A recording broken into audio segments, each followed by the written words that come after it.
welcome to Rankin on Bass, an offhanded joke that became a short-lived podcast. I'm your host, Mike White. Joining me is an elf who wants to be a dentist, Chris Dashew. All I know is that rainbows lead the way to the Leprechaun's gold. Also along for the ride is the snow miser himself, Mr. Richard Haddam. You got that right. Let me tell you, this is a short-lived podcast, but apparently not short-lived enough. This podcast went to the pet cemetery after it was put down, revived itself, and now it's back. Season 2, part 2 is here. What is Series 2? Do the whole Series British thing? 2. Series 2. Series 2. Yeah, that's so British. Well, even though this is as American as it gets. Yeah, we could call it Cycle 2 because it's very America's Next Top Model. That's true. Or we could just have never done this because the thing that we're about to talk about doesn't even deserve to be mentioned in the same sentence as anything we talked about in series Cycle 1. It can be like a bonus episode. We've already done one bonus. For a whole new set of bonus episodes? Richard, do you know how bonuses work? No. Wait, did you say bonus? Yeah, right.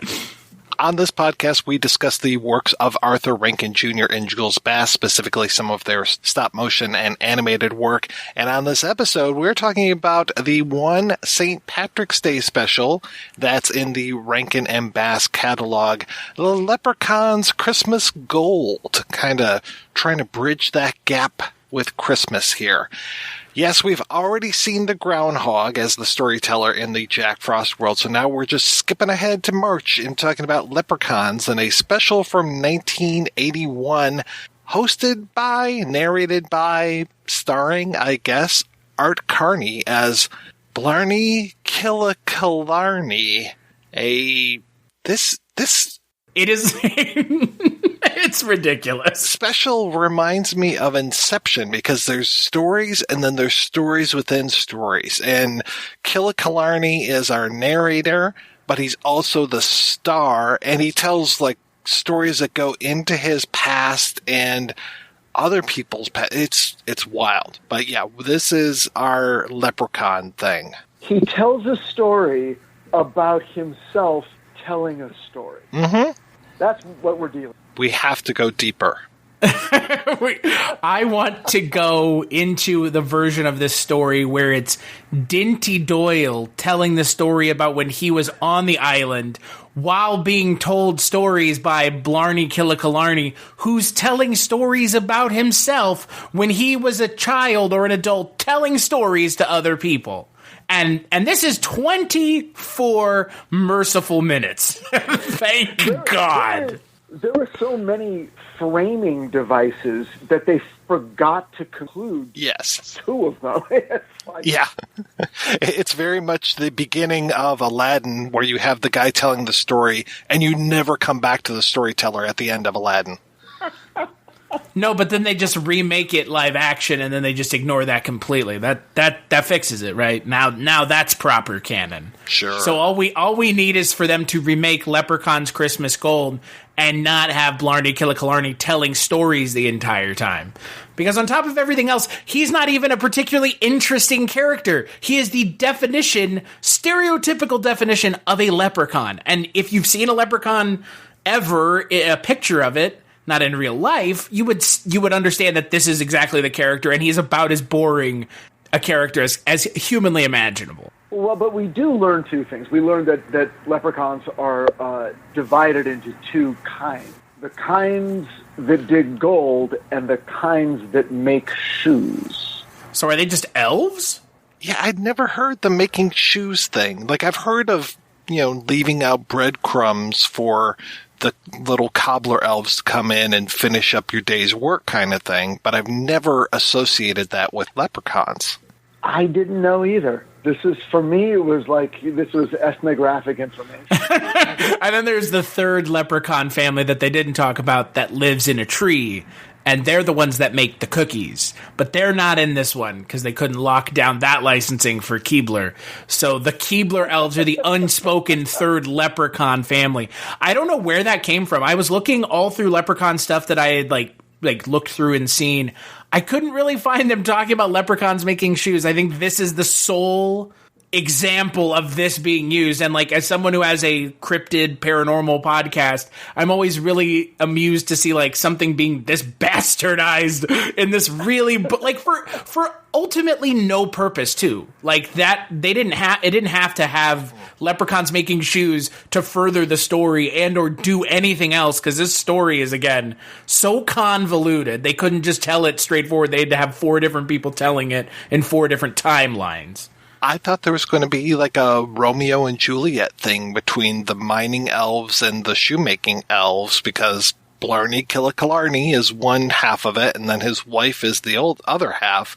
And I thought for sure there was going to be some sort of, you mining elves don't understand, or like, there's some sort of trickery that happens because of the old hag / banshee. They're really just trying to hit every Irish stereotype thing that we can do. But to your point, Chris, I never seen leprechauns associated with shoemaking, unless they make those funny shoes that you see like the leprechauns wear. They kind of look like pilgrim shoes. Maybe that's like their specialty. I mean, like you said, Mike, there is every single leprechaun stereotype in here, or Irish stereotype, including a character whose name we haven't even mentioned it yet is Dinty Doyle, second most Irish name in this special. But then you have the Lord of the Leprechauns is what he's credited as on the Christmas specials wiki, but I believe that's supposed to be St. Patrick, right? Yeah, though he looked more like Kris Kringle. Right? It looked like they were reusing some of their puppets. Like Dinty Doyle looks like young Kris Kringle, though with 100%. Longer blonde hair. And then, who is it, Faye or somebody? The one who comes out at the end, who's actually the banshee? She kind of looks like Jessica to me. Yes, totally. A little bit of recycling going on here. And then the banshee looks kind of just like they recycled one of the heads from one of Paul Frees's characters, threw some white flocking on it, and then draped it over a brown burlap bag.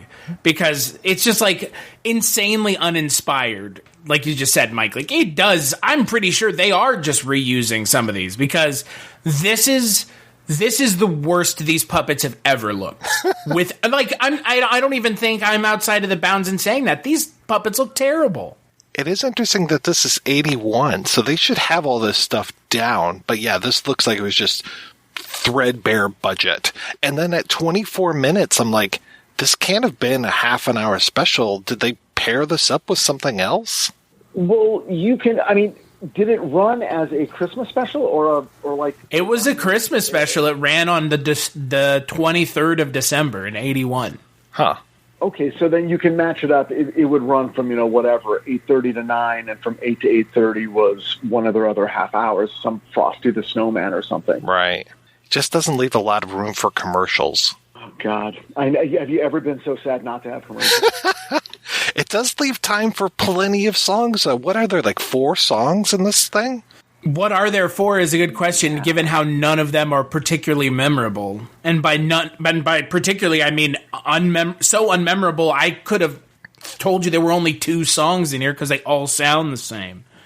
Well, Christmas in Killarney is a standard, sort of. I mean, it pre-existed this special, and other people have done it. In fact, that was the only part of the special that really captivated me, because whenever I hear that song, it immediately brings me back to a young Richie Haddam going to Brightwood Elementary School in Monterey Park, California, and the Christmas show we did in 7th grade, and that was right when I had a big crush on Kim Almeida, and we were both in the Christmas show that year, and I was just consumed with romantic love and lust for her. And we were in the show, and we were part of a group that sang that song. And so that was when we were closest together. And that song ever since has always had this tremendous erotic power. What the So Richard was fuck? full mast while watching part of the Leprechaun's Christmas. Let's just say there was snow in Killarney on Christmas, but it wasn't the kind of snow that falls from the sky, folks. Jesus Christ! And Richard, at the end of that story, you should have said "end scene." Thank you very much, ladies and gentlemen. This has been Richard Haddam's one-act play, Christmas in Killarney. Thank you very much. I'll be here all week. Make sure to tip your waiters. Look, It was like a Hetty Youngman skit there. What the fuck, Richard? I had no control over what was happening at the time. It's like in Clockwork Orange, they show them the movies, they play the music, and that's connected forever. It's stuck. It's just stuck. Let's talk about the plot of this, because we have talked about there's so many framing devices, but the first one we get we get introduced to Blarney Kilakilarney, who's like, hey, I'm going to set this thing up for you, and flashback. And then we're suddenly on a boat, and we meet Dinty Doyle, who is the cabin boy. So, of course, I kept thinking of Chris Elliott through this whole thing. And he is on this boat. It's December 24th, and the captain, I guess he's a good Christian man. He wants a Christmas tree on his boat, and he happens to spy an island where there is a pine tree growing. So he sends Dinty over there.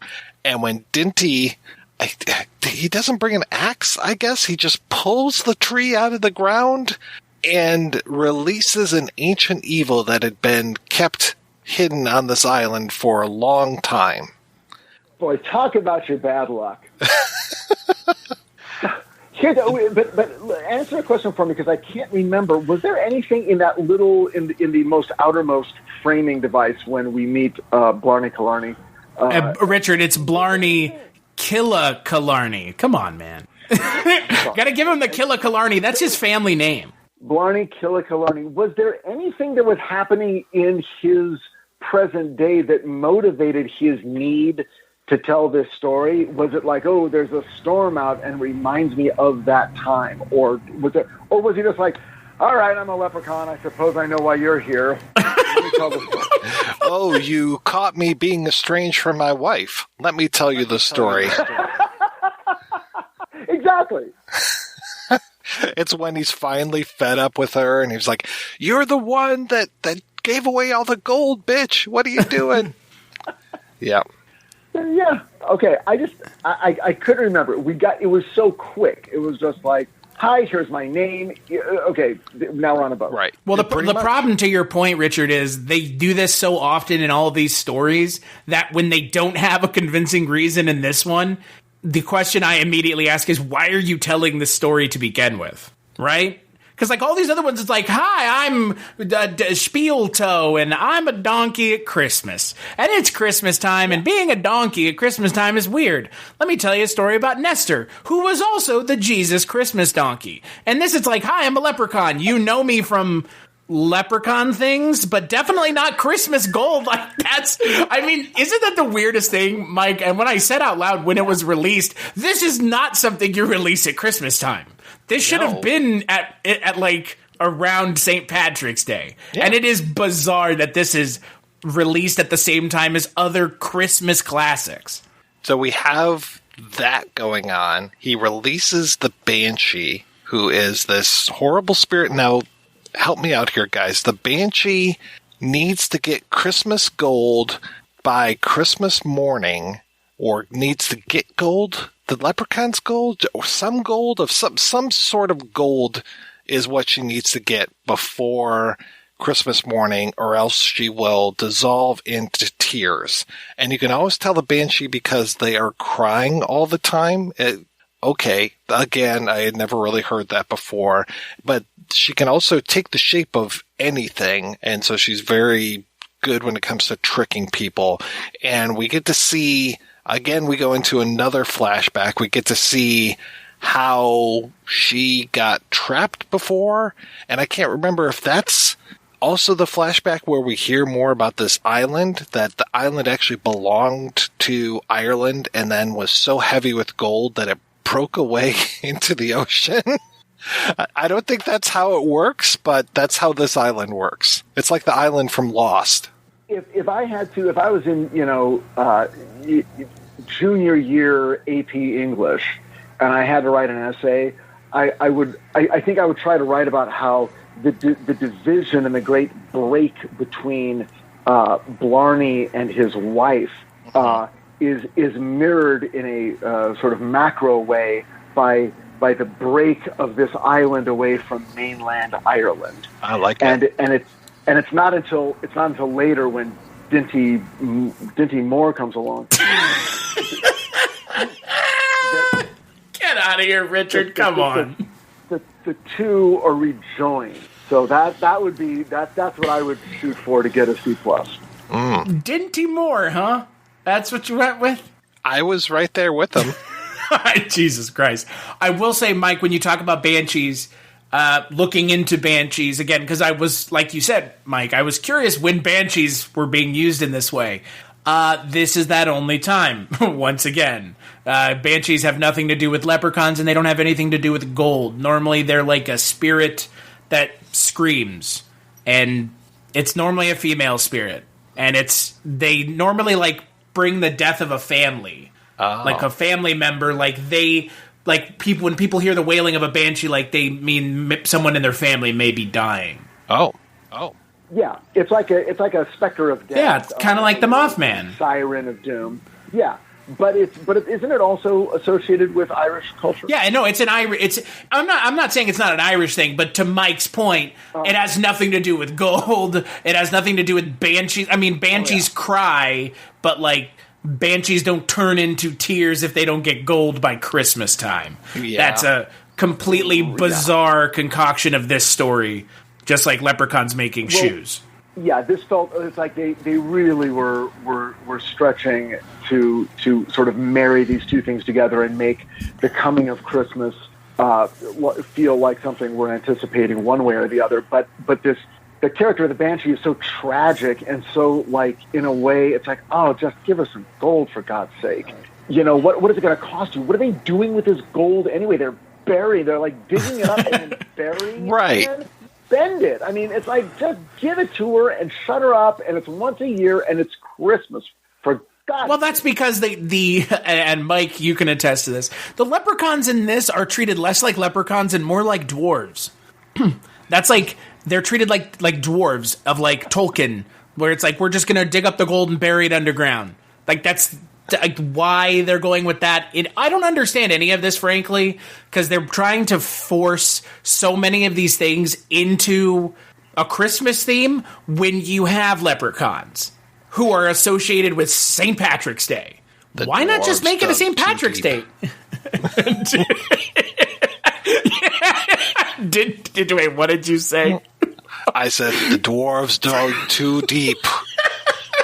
And then they delved too greedily and too deep. You know what they awoke in the darkness of Khazad-dûm, shadow and flame. They unveiled the banshee following Dinty Doyle down into the depths of Khazad-dûm. That's what it was. Oh man. Look, if you're gonna make a fucking leprechaun thing, just make it about goddamn St. Patrick's Day. It's not that hard. Exactly. And if you're gonna make it about Christmas, you have to include Christmas themes. You have to include it's got to be about forgiveness and gift giving and generosity and discovering the thing in your heart that which all the other ones somehow managed to do. I mean, there's a small handful of Christmas themes, but they're pretty durable. And no one's really asking you to do any more than just give us that, and this didn't even do that. Yeah, instead, these guys are hoarders, and they continue to be hoarders, though I guess because they give away the gold to Dinty, but it almost seems like they're giving away the gold to Dinty just to spite I almost called her the sea hag, the banshee. I mean, it doesn't seem like that's totally the reason why. And I don't understand. I will be frank. I don't understand the end of this thing because the banshee wins, kind of. She pretends to be a shipwreck victim who washes up on shore towards the end, and she starts crying as she does, and he's like, "Oh, hey, I'll help you out. I'll give you all this gold that the leprechauns just gave me." And I'm like, "Did you learn nothing from these stories that we've sat through for all this time, and you haven't learned anything?" So she's got the gold. She's like, "Hey, cool, I'm the banshee. Go figure that." But then when she goes to get the gold, it's Christmas morning, so she becomes sea salt again, and which is actually more of like a mermaid thing when I think about it. Like if the mermaid falls in love with a man and she ends up like being betrayed or whatever, she ends up becoming sea foam. So that's like, I had heard that. I read the Little Mermaid story, and I remember like mermaids becoming sea foam if they couldn't get what they were after. Her becoming sea salt is very similar. But and then he's supposed to have slept the sleep of 100 years, but he just walks up. He's like, "Hey, dudes, how's it going?" And they're like, "Whoa." There are no stakes in this story. No folks. stakes at all. Zero stakes. Yeah, that sleep the sleep of 100 Christmases. Like, what's up? Like, dude, what? Yeah. Did 100 years already pass? I'll take my gold and I'll go throw it out on the ship that just happens to be there now because it was gone earlier. Yeah, no one learns a lesson. No one is transformed. It just kind of lays there, and it's like, well, I guess we'll all get on the boat and take our shit and get back to Ireland. But why that's important, I don't know. They seem to be doing fine. I don't know. I mean, maybe that's the reunion between him and his wife, and that's important. But he didn't seem all that interested in it. He didn't state that. It's like, "Oh my God, you've got a ship. Please take me back to my wife." Well, he was trying to get a Christmas tree. That's why he was there. It was just trying to get a Christmas tree, right? And he went and dug that Christmas tree up. And then he came back with so much gold that he could have 1,000 Christmas trees. Who cares? Old Ginty didn't even get a girl. Like he didn't. Did he? And nothing really happened for him. And you would think that since he's a cabin boy, bringing back all this gold, the captain's just going to be like, "Hey, thanks. This is all mine now. Fuck you. And if you don't like it, I'll just put you on this island and let you live here for the rest of your life, your miserable life, you piece of shit cabin boy." Well, yes, that would have been better if he had murdered Ginty. I mean, yeah, there's really no motivation for the captain to be like, "Oh, great, my cabin boy just became really rich, and I'm just going to cart him and his dumbass and all of his gold back to wherever we're coming from." Great. So what you're saying is that there is a secretly horrifying ending to this story where Dinty Doyle's body is essentially washed back up shore with the leprechauns, and they look at his body and go, "We don't have any meat, but now we do." And then they cook Dinty Doyle's body and have a delicious Christmas morning brunch. It looks like meat is back on the menu, boys. Man flesh. I mean, isn't that the story? That's your Dinty Doyle. That's how Dinty became Dinty Moore, because everybody wanted more of Dinty. Dinty Moore. More Dinty, please. Then, okay, well, that makes more sense. At least that had an ending. This story that we just told is 10 times better than the story that they put to paper for this. This is shocking. This is shockingly lazy in a way that we didn't see in anything we watched before. Even with as kind of lackluster as some of the things we watched were, like, Frosty and... No, not the Frosty and Rudolph's one. The Rudolph Shiny New Year. Right.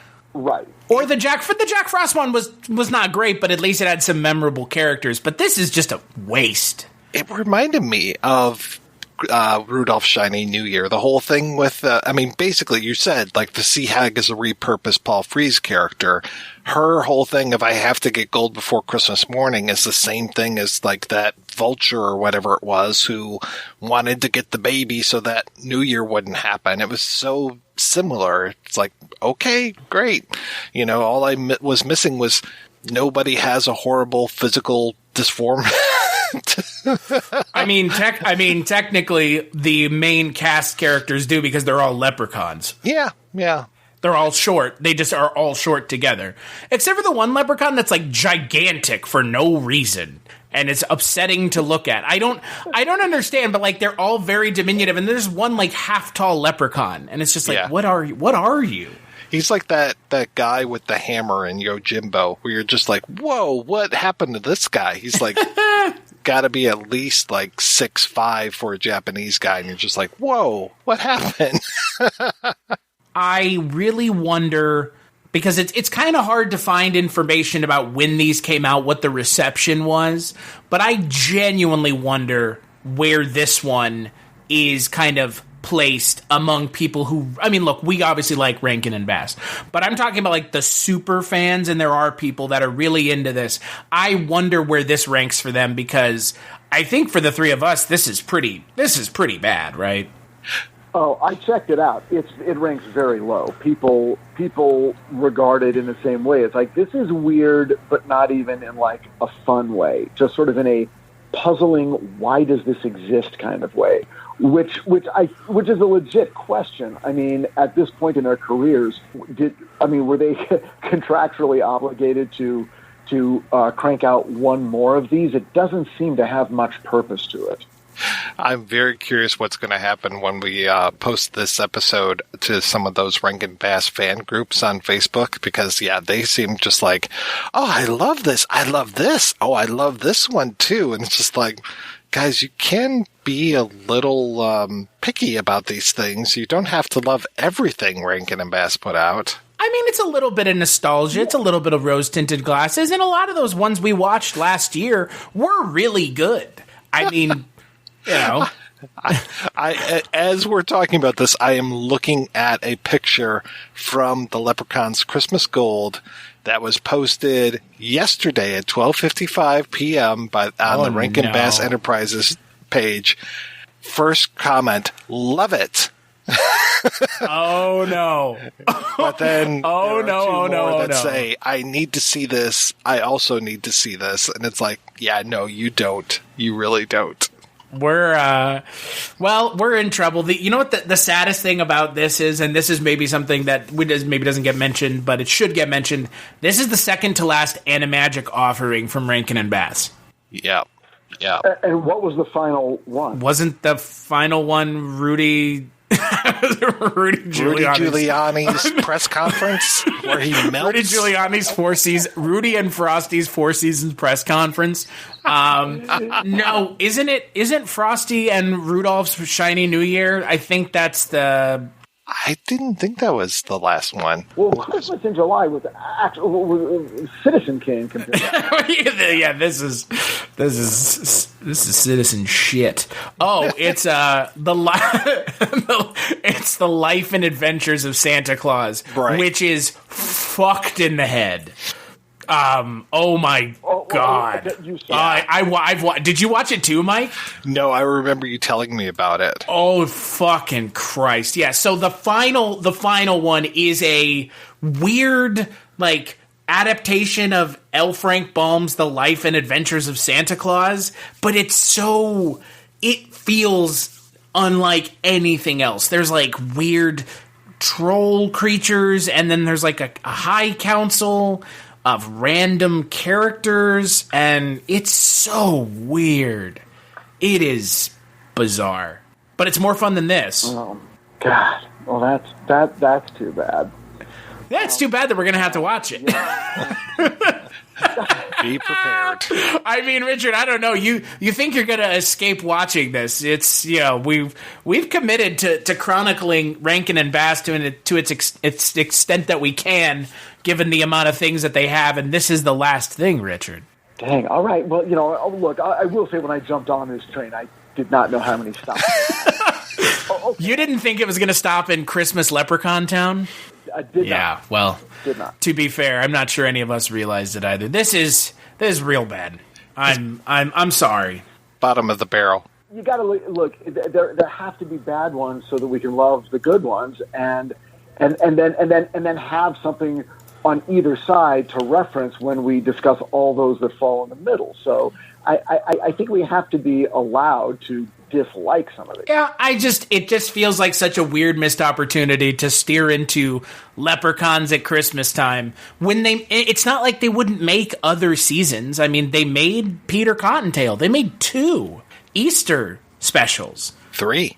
Okay, 3. So why not just do one for... I mean, because here's the thing, right? The crazy thing about all of this is, if this had been good, it may have actually been its own successful story, a weird anomaly like the Easter things. The Easter ones may be good, I don't know. But if this came out and it was good, then Rankin and Bass could have cornered other holidays too. And that, to me, is the biggest disappointment, because why, when you have something so classic as Leprechauns, at least in the American pastiche of St. Patrick's Day, why not steer into that, instead try to connect them to Christmas in the most tenuous fashion possible? Well, yeah, and again, it was the same creative team. Romeo Muller wrote it. And again, I assumed that by tying it to Christmas, it was just a way to borrow those themes and tell that kind of story, which would just be immediately, lapped up around holiday time, regardless. But if you're not going to do that, then don't include the Christmas thing.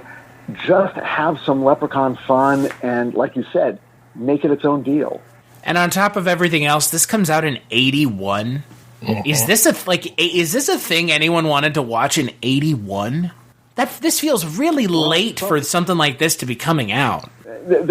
Somebody was 4 years old in 1981. Yeah. That's fair, but you know what I mean? Like, there's just something about these that doesn't feel like the 80s. It feels like but you know what I mean? Like, we all know it, because again, you guys were seeing it when you guys were younger too, and like, it was being seen even younger before that, and it's just, this doesn't feel like something that would be coming out in the early 80s. Yeah, they didn't slap on, a Go-Go's track just to make it appeal to the kids. I mean, this whole thing is kind of about trickle-down economics, I thought. Simply stunning. Simply stunning. It kind of is. In the same way that Frosty the Snowman and Rudolph are about communism. Well, no, I guess every single Santa story is about communism, isn't it? Yeah. Or a dictatorship, however you want to look at it. You make the toys for him, and he gives you somewhere to sleep and food. Though, to be fair, we almost never see... Is it weird we never see elves eat in any source material of any Christmas thing ever? Yet in that story with the... oh, God. I was going to say Atlas, the elf. What's the elf's name? The one that does the teeth? Hermie. They get cavities, but we never see elves eat, ever. Except it's hinted at in Elf, because that's what Will Ferrell's character eats in that movie, is like super sugary shit that's terrible for you. But you never see elves. You never see elves eat in any movies. But yet Santa Claus is a communist, I'm pretty sure. Well, wait. Well, don't you ever see them eat candy, even like a candy cane or something? It seems like you would have. Think about it. It's super weird. If you think about it, it's super weird. But like, do we ever see Santa eat anything other than milk and cookies? Well, we never see them sleep either. That's fair. We also, that's true. No, his wife, remember, because he's skinny, and she's like, "Eat, Santa, eat." Right. And does he not even take a single bite? Is it too hard? I think that's what must be going on, is like in any of these specials, or I guess, well, I mean, in the new things, I don't know why they don't do it, but like, was it just super hard to make that a thing for like characters to eat things? So they just like never had anything like that. That must be it. We delved too deep. Yes. We dug too deep. Well, hey, folks, thanks for tuning in. I want to thank Abby Stabby for our artwork, as well as the Great Octopus for our theme music. Be sure to subscribe to us on your favorite podcast platform. We will be back in a few weeks to talk about the lives and loves of the Easter Bunny. We're going to talk about Here Comes Peter Cottontail, The Easter Bunny is Coming to Town, and The First Easter Rabbit, which stars our old friend Sam the Snowman himself, Burl Ives. And we will be back with all that in time for Easter.